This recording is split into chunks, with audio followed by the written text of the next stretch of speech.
কবিগুরু রবীন্দ্রনাথ ঠাকুরের ১৬৩তম জন্মবার্ষিকীতে তাকে স্মরণ করে আবৃত্তি করছি আমার পছন্দের একটি কবিতা বাউল। দূরে অসৎ তলায় পুঁতির কণ্ঠিখানি গলায় বাউল দাঁড়িয়ে কেন আছো? সামনে আমি নাতে তোমার একতারাটি হাতে, তুমি সুর লাগিয়ে নাচো। পথে করতে খেলা আমার কখন হলো বেলা, আমায় শাস্তি দিল তাই। ইচ্ছে কোথায় নাবি কিন্তু ঘরে বন্ধ চাবি, আমার বেরোতে পথ নাই। বাড়ি ফেরার তরে তোমায় কেউ না তাড়া করে, তোমার নাই কোনো পাঠশালা। সমস্ত দিন কাটে তোমার পথে ঘাটে মাঠে, তোমার ঘরেতে নাই তালা।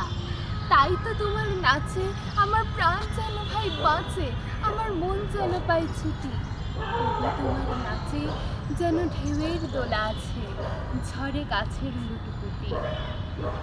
অনেক দেশ আমার চোখে লাগায় রেশ, যখন তোমায় দেখি পথে বুঝতে পাই যে মন যেন নাম নানা জানা বোন ওই পথ হারা পর্বতে।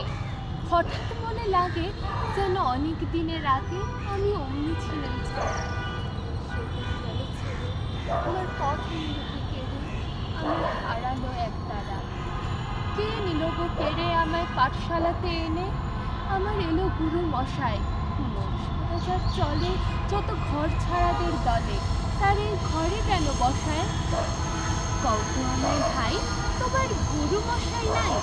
আমি যখন দেখি ভেবে বুঝতে পারি খাঁটি তোমার বুকের একটা রাটি, তোমায় ওই তো পড়া দেবে। তোমার কানে কানে গুনগুনানি গানে তোমায় কোন কথা যে কয়, সব কি তুমি বোঝো? তারই মানে যেন খোঁজো, যেন ফিরি ভুবনময়। ওরই কাছে বুঝি আছে তোমার নাচের পুঁজি, তোমার খ্যাপা পায়ের ছুটি। ওরি সুরের বলে তোমার গলার মালা তোলে,